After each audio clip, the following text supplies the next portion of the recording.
جہاں ایک دستور 25 برس میں نہیں بن سکا، یہاں 2 سال کے اندر 2 دستور، ایک عبوری دستور، وہ بھی میرا بنا ہوا عبوری دستور نہیں تھا، وہ بھی اسمبلی نے، قومی اسمبلی کا بنا ہوا عبوری دستور تھا، عبوری دستور۔ اس کے بعد مکمل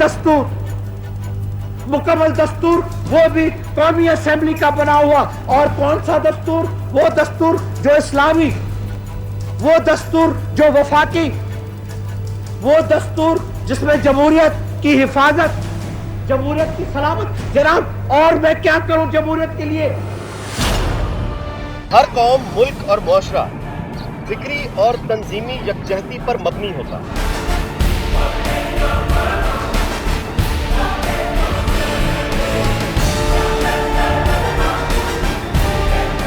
فکری اس لیے کہ اقوام اپنی شناخت کے حوالے سے کسی انتشار کا شکار نہیں ہوتی، ان کی تاریخ مشترک ہوتی ہے، جغرافیہ ایک ہوتا ہے، اور سب سے بڑھ کے مستقبل کے حوالے سے ان کے تصورات یکساں ہوتے ہیں۔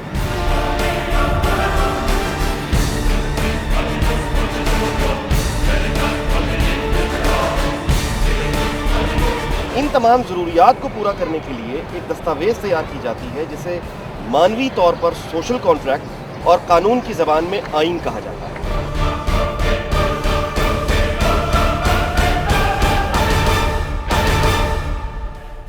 1973 کا آئین 10 اپریل 1973 کو متفقہ طور پر منظور کیا گیا اور 12 اپریل 1973 کو اس وقت کے صدر ذوالفقار علی بھٹو نے اس پر دستخط کر دی۔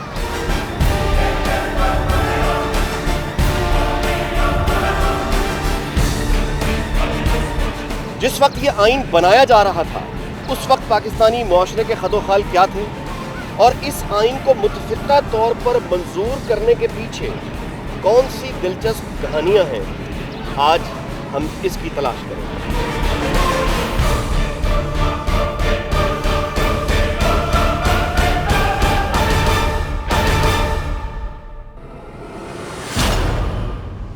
چودہ اگست 1947 کو پاکستان کے معرض وجود میں آنے کے بعد کار سلطنت چلانے کے لیے گورنمنٹ آف انڈیا ایکٹ 1935 میں چند بنیادی ترامیم کر کے نافذ کر دیا گیا۔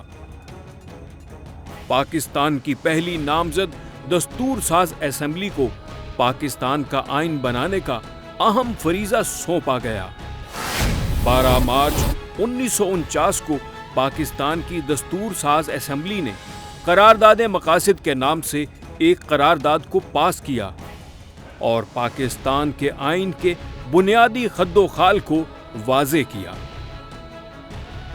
مگر ملٹری اسٹیبلشمنٹ اور سیاست دانوں کی آپس کی چپکلش میں پاکستان میں آئین سازی کا کام کھٹائی میں پڑ گیا، جس کی وجہ سے پاکستان کا پہلا آئین 9 سال بعد 23 مارچ 1956 کو مملکت پاکستان کو دیا گیا، مگر تھوڑے ہی عرصے بعد 7 اکتوبر 1958 کو جنرل ایوب خان نے مارشل لا لگا کر آئین کو ایک دفعہ پھر ختم کر دیا۔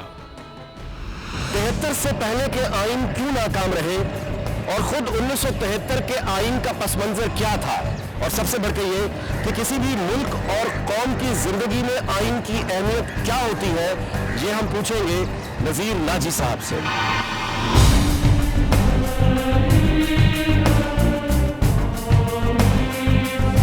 آپ جتنا بھی مطالعہ کریں گے تو ایک نتیجے پر پہنچے بغیر نہیں رہ سکتے کہ پاکستان بہت روی میں، جلد بازی میں اور بغیر تیاری کے بنایا گیا۔ ہماری وہ بھی تیاری نہیں تھی کہ تقسیم کے بعد کیا ہوگا۔